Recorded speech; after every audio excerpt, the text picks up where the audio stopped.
నమస్తే. ఇన్నాళ్ళు నన్ను సపోర్ట్ చేస్తూ, ఎంకరేజ్ చేస్తూ మీ ప్రేమని నాకు అందిస్తున్న ప్రతి ఒక్కరికి కృతజ్ఞతలు. అలాగే ఈ వీడియో కూడా ఖచ్చితంగా మీకు ఉపయోగపడుతుంది. లైక్, షేర్ అండ్ సబ్స్క్రైబ్ చేసి మీ సపోర్ట్‌ని నాకు అందించండి. అలాగే ఈ వీడియో పట్ల మీకున్న అభిప్రాయాన్ని కామెంట్ సెక్షన్‌లో కామెంట్ చేసి తెలియజేయండి. ఇప్పుడు వీడియోని చూద్దాం. నమస్తే. Welcome to our channel. నేను పద్మిని. ప్రస్తుతంతో పాటు ప్రముఖ ఆధ్యాత్మికవేత్త, నారీసేన ఫౌండర్, దత్త ఉపాసకురాలు శ్రీమతి లతా దత్త గారు మనతో పాటు ఉన్నారు. మాట్లాడదాం. నమస్తే అక్క. నమస్తే రాజయ్. గురుదత్త. శ్రీ గురుదత్త అక్క. గురువు గురించి విశేషంగా చెప్పటం, మీరు అటు యాత్రలు చేయటం అవ్వచ్చు, లేకపోతే గురు వైభవాన్ని ఖచ్చితంగా చెప్పేటటువంటి ప్రయత్నం చేస్తూనే ఉన్నారు. అయితే గురు చరిత్ర పారాయణం అనేది కూడా సామూహికంగా చేయిస్తూ ఉన్నాము. చాలా అద్భుతంగా అది సక్సెస్ఫుల్ గా ముందుకు వెళ్తుంది. అయితే ఈ గురు చరిత్ర పారాయణం ఎట్లాంటి అంటే కొన్ని సమస్యలు చాలా జటిలంగా ఉంటాయి. గురువు తలుచుకుంటే తీర్చని సమస్య సాల్వ్ అవ్వదు అనే పరిస్థితే ఉండదు గురువు తలుచుకుంటే. కానీ ప్రత్యేకించి ఈ సమస్యలు ఉన్న వారు గురు చరిత్ర పారాయణం చేయండి అని ఎట్లాంటి సమస్యలకి మీరు సజెస్ట్ చేస్తారా? తప్పకుండా ఉంటాయి పద్మిని. స్వామివారు అసలు గురు చరిత్ర అంటేనే ఒక కామధేవుని లాగా మనందరికీ అందించారు. గురు చరిత్ర అనేది చదవటం వల్ల నేను ఎప్పుడూ చెప్తూ ఉంటాను, దానిలో భక్తి కాండం ఉంటుంది, జ్ఞానకాండం ఉంటుంది, కర్మకాండం ఉంటుంది. మూడు కూడా చాలా వివరంగా స్వామి చెప్తూ ఉంటారు. అంటే అది చదవటం వల్ల నువ్వు జీవితంలో ఎలా ఉండాలి, ఏ విధంగా నువ్వు మసులుకోవాలి, నీలో అహంకారం ఎలా తొలగాలి, నువ్వు ఏ విధంగా జీవన విధానం సాగించాలి, ఒకరికి ఎలా సహాయపడాలి, ఇలాంటి విషయాలన్నీ కూడా, అలాగే భక్తి మార్గంలో ఎలా నడవాలి, భక్తి మార్గంలో మనం ఎలా ముందుకు వెళ్ళాలి, ఇలాంటి విషయాలన్నీ కూడా గురు చరిత్రలో ఉంటాయి. స్వామి అనుగ్రహం ఎలా పొందాలి, మన కర్మల ధ్వంసం ఎలా అవుతాయి, ఇలాంటి విషయాలన్నీ కూడా గురు చరిత్రలో విపులంగా ఉంటుంది. అయితే ముఖ్యంగా అసలు జీవితంలో ఒక్కసారైనా గురు చరిత్ర పారాయణం చెయ్యాలి అని చెప్తుంది అనమాట శాస్త్రం. ఎందుకు అనంటే సర్వ దోష నివారణకు ఒక్కసారైనా సరే గురు చరిత్ర ఎవరైనా పారాయణం చేసి తీరాల్సిందే. అసలు వాళ్ళకి అందులోని మాధుర్యం తెలుస్తుంది.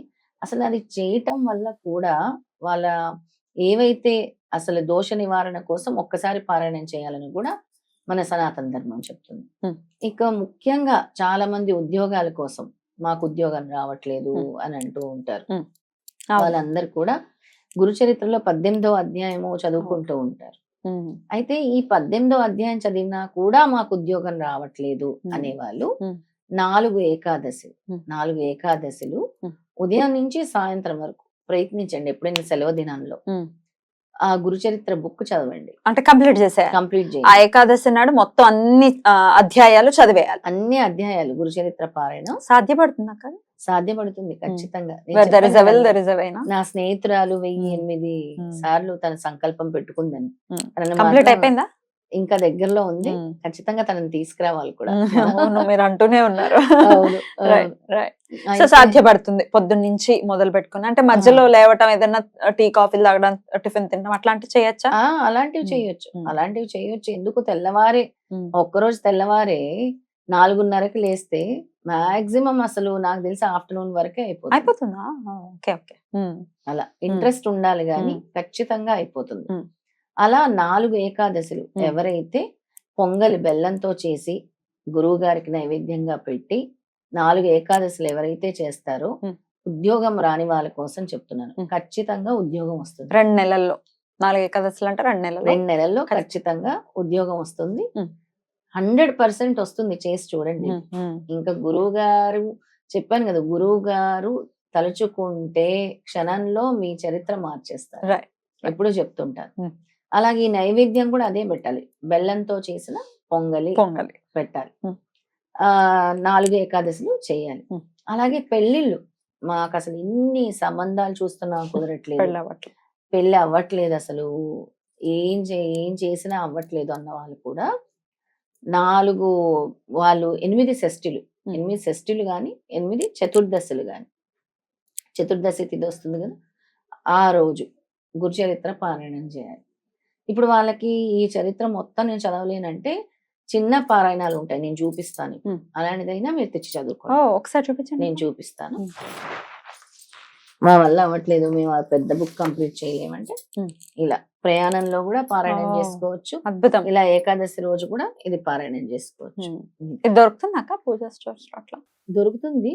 ఒకవేళ వాళ్ళకి కావాలి అని అంటే మన ఆఫీస్కి వచ్చి తీసుకుంటాం, మనం తెప్పించిస్తాం.